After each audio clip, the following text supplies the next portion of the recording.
anterior, o sea, secretor, ¿cierto? Con la actividad, ¿no es cierto?, motriz a nivel de esófago, estómago, intestino anterior, delgado,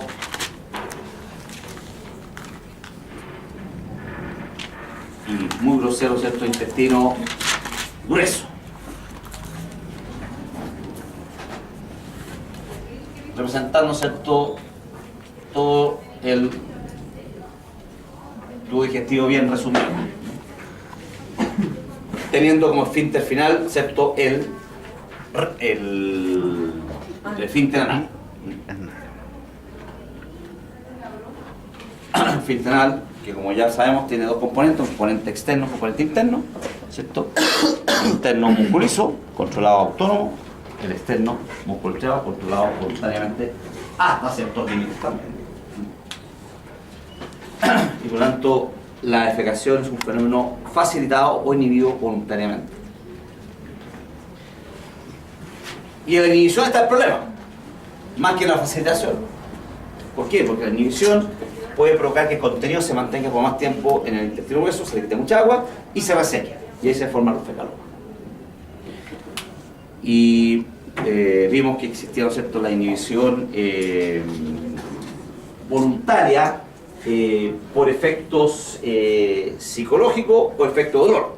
Por ejemplo, las típicas glándulas anales inflamadas de los perros, donde por dolor tienden a veces a evitar la defecación y se mantiene por más tiempo el contenido, se reseca y se forma un ciclo vicioso porque les cuesta aún más defecar posteriormente.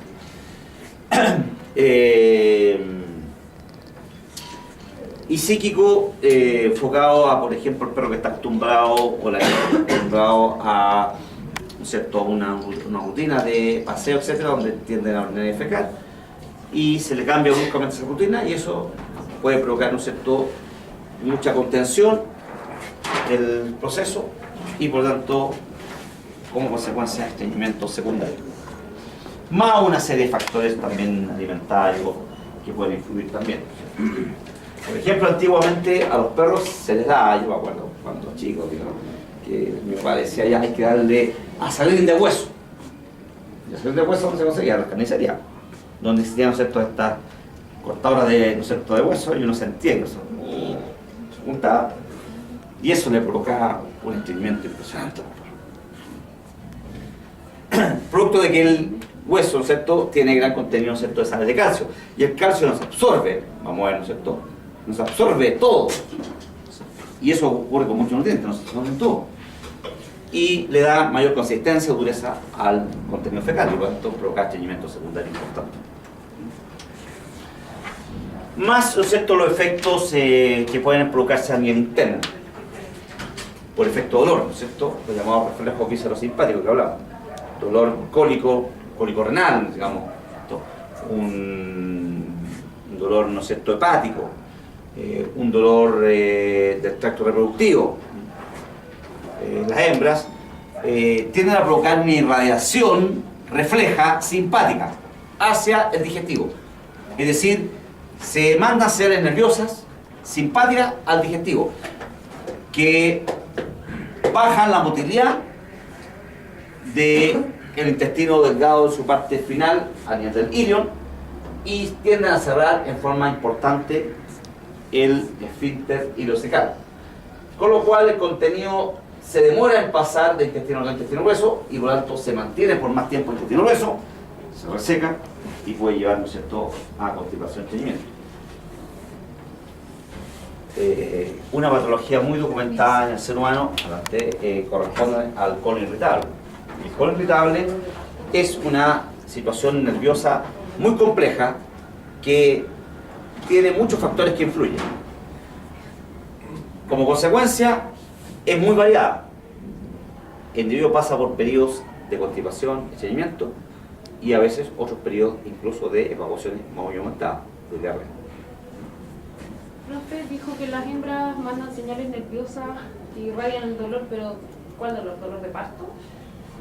Pues eventualmente puede ser dolor de parto o eventualmente dolor, por ejemplo, ovárico. por ejemplo, una cirugía de ovario.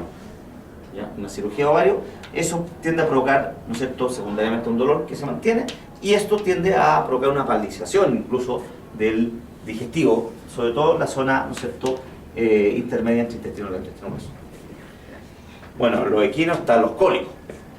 Y los cólicos, ¿no es cierto?, ustedes van a ver más adelante por una serie de, ¿no es cierto?, de factores, es un dolor punzante, ascendente, descendente, etc., y que tiende a provocar lo que se conoce como hilio paralítico, o sea, paraliza el hilo.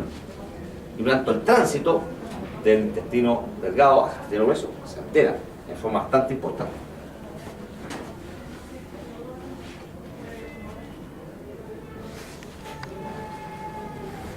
Hilio paralítico. Y eso a su vez afecta a los esfínteres. Los esfínteres tienden a veces a aumentar su tono, aumentar su contractibilidad y por lo tanto alterar el tránsito interdigestivo, o sea, entre los diferentes segmentos o dilataciones del tubo digestivo. Y esto fundamentalmente está enfocado desde el pilón hacia atrás.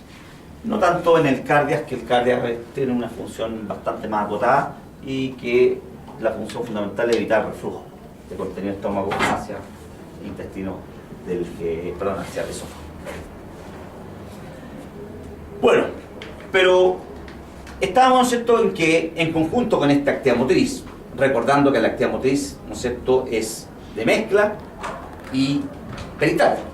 De mezcla que segmenta y mezcla el contenido, y ahí va a ser importante para la mezcla con la actividad digestiva, y peristáltica, que va a implicar, ¿no es cierto?, el avance del contenido por el tubo digestivo, considerando que el principal estímulo para la actividad peristáltica es la distensión.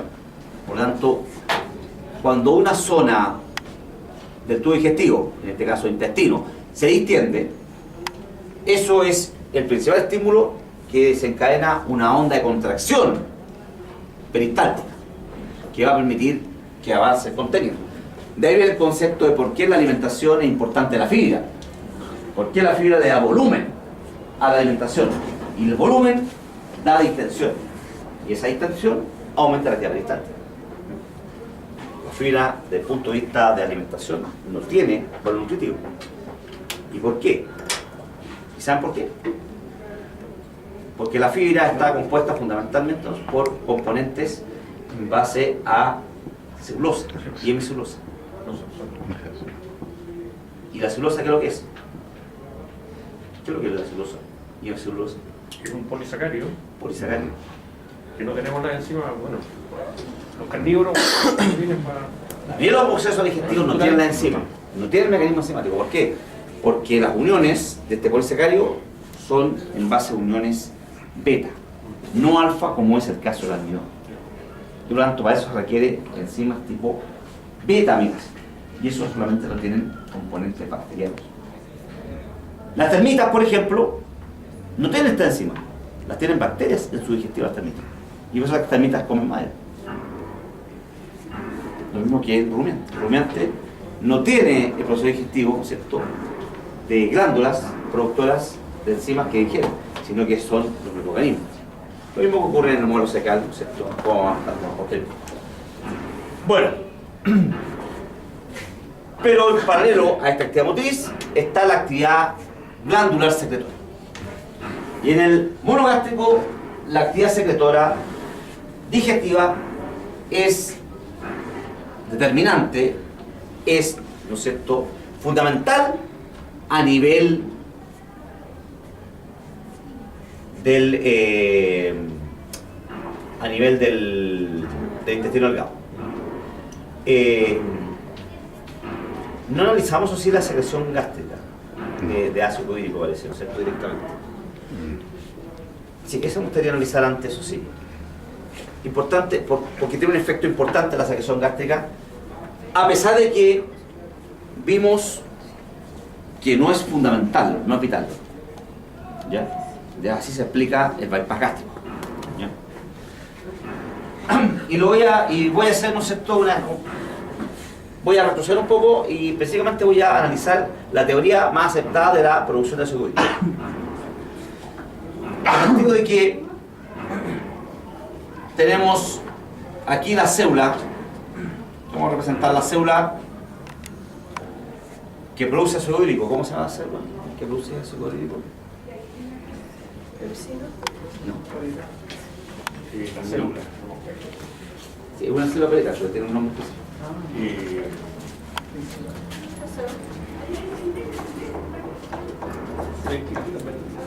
Empieza con O. Oxíntica. La célula oxíntica. La célula simógena es la que produce pepsina. Bueno. Entonces, una glándula gástrica está formada por diferentes tipos de células. Y una de ellas es la célula productora de ácido hídrico, que es la célula oxíntica. Entonces, veamos qué ocurre con esta célula, y esto representa el canal hídrico. Ese es el canal hídrico. O sea, donde se vierte la secreción. Bueno, y aquí tenemos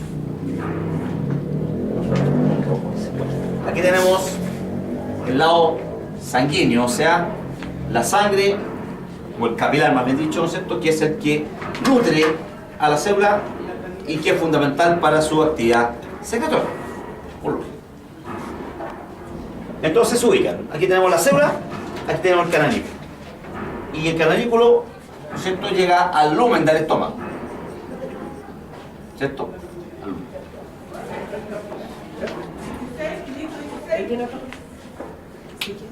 Ah, es negro. No, rojo. Rojo. Es daltónico. Yo soy daltónico. Sí. Yo también. Ah, Me he morado. ¿cómo se dice? Medio moro la cuestión. Moro, ya. Ok, gracias. Profesor, disculpe que siga para poder explicar. La célula está en el esas células están en el interior del intestino delgado. No, primero, no, voy a hablar en el estómago. En el estómago, estamos en el estómago. Es una glándula, ¿no es cierto?, gástrica que se encuentra en la pared del estómago. Si se acuerdan, teníamos esto, este es el esquema general de una glándula. Aquí tenemos el lumen del estómago y aquí tenemos la glándula. En realidad quedó muy gordita, más delgadita.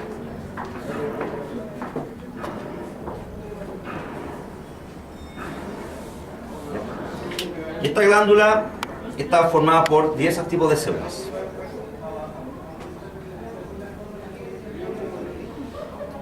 Una de ellas es la célula oxíntica, cuya producción es de ácido clorhídrico, que va para acá y llega al lumen. Y ya sabemos las funciones que tiene, ¿cierto? Una función. Dígame una función de ácido clorhídrico. Mantener la acidez. O sea, el equilibrio ácido básico. Pero bueno, ¿por qué? ¿Para qué? ¿Qué función tiene? ¿Qué función tiene esta acidez? Defensiva. Una es defensiva. Si uno supiera la cantidad de gérmenes que comen los alimentos, la mayoría benignos, obviamente, ¿cierto? Se destruye a nivel del ácido clorhídrico. Una barrera, por tanto, inmunológica innata. Pero también tiene una función importante: Activa otro proceso. activar el proceso enzimático. Y es la que activa el paso de pepsinógeno a pepsina. Pepsina, enzima producida por otra célula, ¿cierto? O sea, pepsinógeno producido por otra célula. Y ese pepsinógeno, cuando contacta con el ácido hídrico, pasa a pepsina. Y la pepsina es una enzima fuertemente proteolítica, que aparte de ser activada, requiere un ambiente ácido para su máxima acción. Y ese ambiente ácido se lo da el ácido hídrico. Estamos hablando de un ambiente más o menos de 3,5 a 4, lo cual es muy ácido. Viertan un dedo en ácido hídrico, 3,4 así, o sea, 3,44. Vamos a ver si les queda dedo. ¿Ya? Ok. Bueno, entonces vamos a representar esta teoría. ¿Ya? La teoría más aceptada es la siguiente: que iones cloruro se bombean activamente hacia afuera de la célula, hacia el canal. Primera pregunta: ¿por qué se bombean? ¿Por qué tienen que ser bombeados? Ya sabes lo que significa bombeo, significa transporte activo. Van en contrarradiante. Va contrarradiante, correcto. ¿Se dan cuenta? Integrando el concepto. Contrarradiante, porque ya sabemos por teoría, o sea, no teoría, por concepto de conocimiento ya demostrado, que el cloro está más concentrado fuera de la célula que dentro de la célula. Entonces, este bombeo de iones cloruro provoca un potencial electronegativo fuera de la célula. Sí. Ese potencial negativo provoca la difusión de iones potasio con carga positiva. ¿Y por qué es difusión? La concentración ahí. Estamos concentrados dentro que fuera. Y además se agrega el factor carga, que la carga lo atrae. Ya, factor físico básico. Y resulta que el potasio se encuentra con el cloro. Y se forma un matrimonio que es el cloro-potasio. Ya, muy honrado.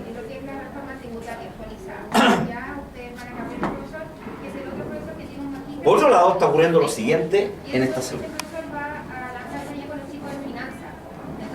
Se está produciendo lo siguiente, que el CO2 producido por el metabolismo de la propia célula, además del CO2 que viene del metabolismo de otra célula y que se mueve libremente, producto que el CO2 es muy liposoluble y, ¿cierto?, va pasando con facilidad de un lugar de mayor a menor concentración. Tanto, ¿cierto?, este que viene en la sangre puede pasar rápidamente al interior de la célula. Este CO2 dentro de la célula se une al agua. Reacción que lo lleva a formar ácido carbónico.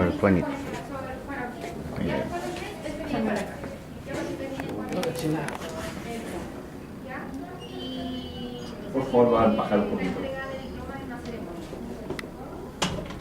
Cerramos un poquito. Ya. Ácido carbónico. Reacción que es reversible, pero tiene de particular esta reacción, que es catalizada por una enzima. ¿Cómo se llama esa? Anhidrasa carbónica. Bioquímica tienen que la visto. No, no les creo. Tienen que la visto, no se acuerdan. Anhidrasa carbónica. Esa enzima es muy importante, porque actúa en varios elementos fisiológicos.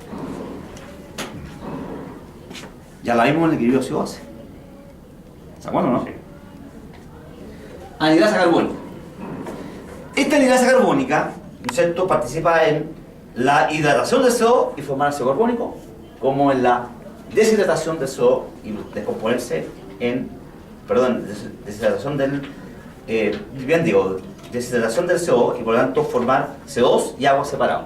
Y eso es descomposición de ácido carbónico. Descomposición. ¿Por qué? Porque resulta que este ácido carbónico puede disociarse fácilmente en el bicarbonato y en el... ¿En cuál?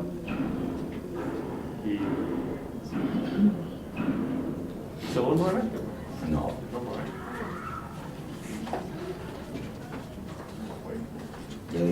Hidrógeno. Tienen que ejercitar un poco la química. También es ejercicio. Hidrógeno. Y aquí ocurre lo siguiente. Resulta que existe en esta membrana, a su vez, de la célula oxíntica, una bomba de contratransporte que empieza a provocar ahora lo siguiente. Saca hidrogeniones fuera de la célula y lo intercambia con el potasio. Por lo tanto, por cada hidrogenión que sale, entra un potasio. Por lo tanto, el potasio se empieza a devolver. ¿Y qué provoca esto? Que se provoca una disminución del potasio fuera de la célula y se separa del cloro. Y por lo tanto se separa. Este matrimonio inicial se separa. Hasta actualizado por lo que sea, ¿cierto? Y ahora el cloro se encuentra con el hidrogenión. Y por lo tanto ahora empieza a formarse ácido clorhídrico en cantidades cada vez mayores, más crecientes.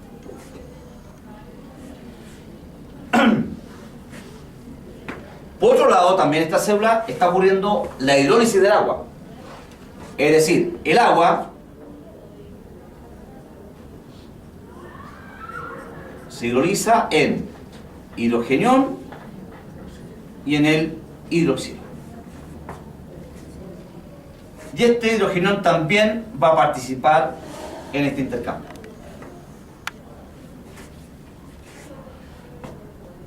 Y por lo tanto se está produciendo ácido hídrico en cantidad importante. Y estamos viendo que participan mecanismos de bombeo. Por lo tanto, transporte activo, dependiente de energía. ¿Qué nos dice esto? Que la secreción requiere energía. Y por lo tanto, cuando aquí está llegando alimento que estimula la producción importante de ácido hídrico, ¿qué alimento es el que más estimula el ácido hídrico? La proteína. ¿Y por qué? ¿Y por qué el que más estimula? Fisiológicamente, ¿cómo se explica? Porque las proteínas son las principales estimuladoras de la gastrina. Y la gastrina es la hormona más potente estimuladora de la producción de ácido hídrico. O sea, esto. ¿Ya? Por lo tanto, si aquí tenemos un rico nivel de proteína, por ejemplo, se come un asado, ¿cierto? Se va a producir una gran cantidad de ácido hídrico. Y por lo tanto, se va a utilizar gran cantidad de energía para producir este ácido hídrico. Por lo tanto, no se sientan tan mal en el asado porque están gastando energía en producir ácido hídrico. Y no todo el asado que van a comer es, ¿cierto?, energía que van a ganar. ¿Ya? Eso es importante también. Bueno, pero ¿qué otra cosa importante va acá? Que este bicarbonato pasa a la sangre, difunde a la sangre. ¿Y qué provoca el bicarbonato a la sangre? ¿Ah?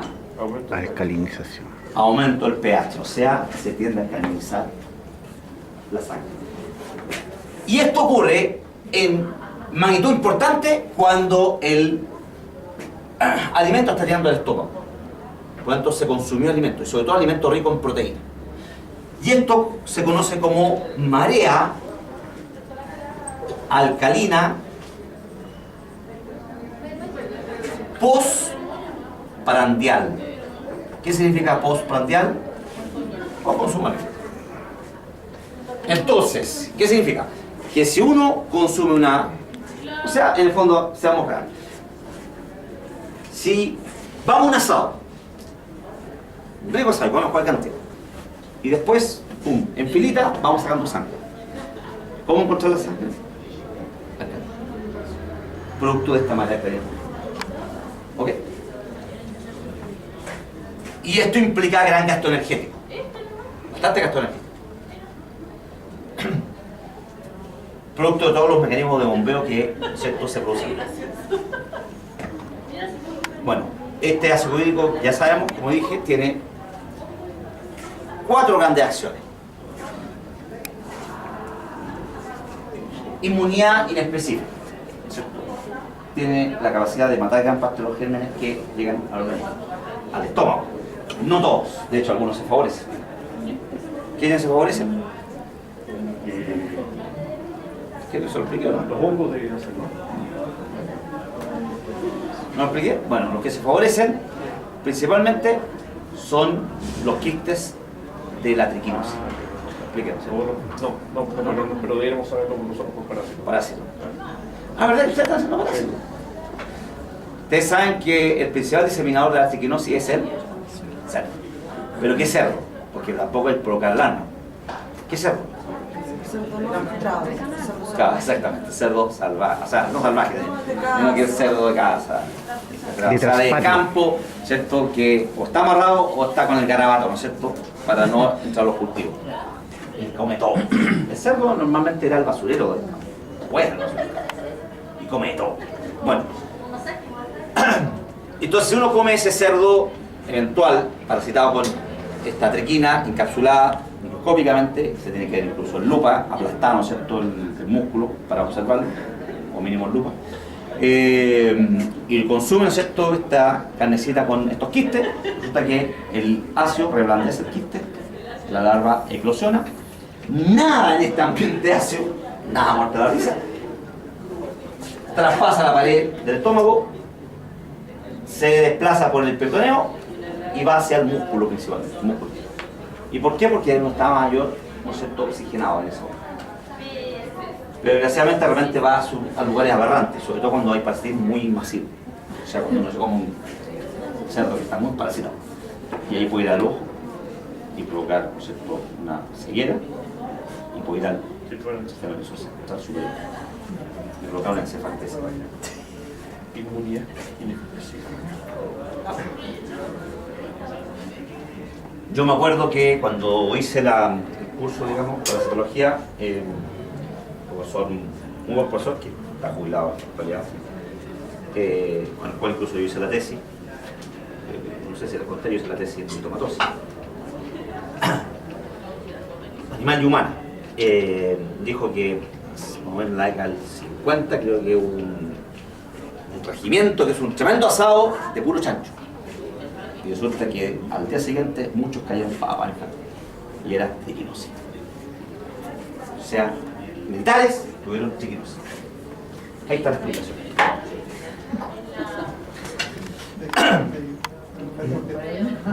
Lo dejo al criterio de cada uno.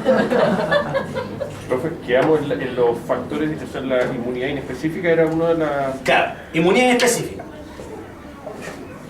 Estimulación enzimática, pasa el pepsinógeno pepsina.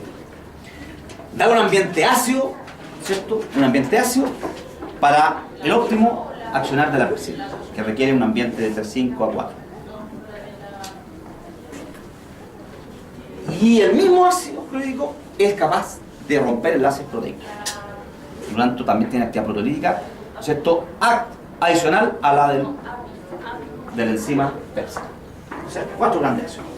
Pero a pesar de ello, no es vital para el mono gástrico. Puede obviar toda esa acción.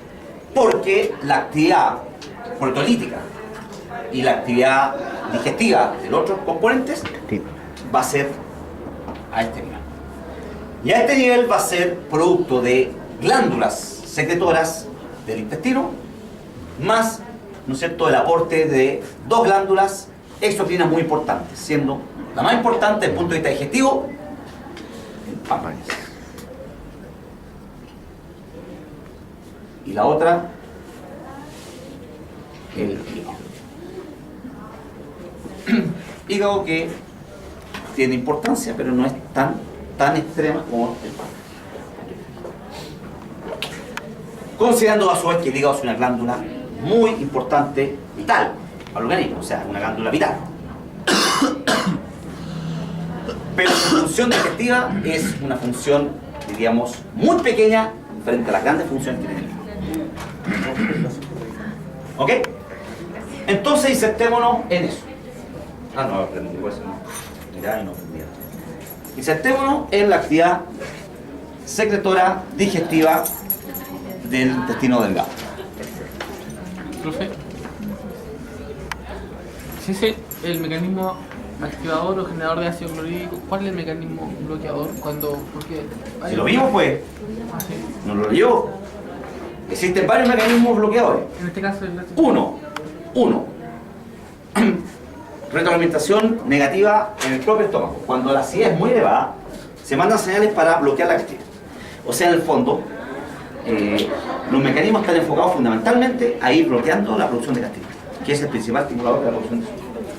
Y ahí está, ¿no es cierto?, un mecanismo llamado retroalimentación negativa, están las hormonas intestinales, está el reflejo enterogástrico, que va a ir bloqueando, ¿cierto?, esta secreción.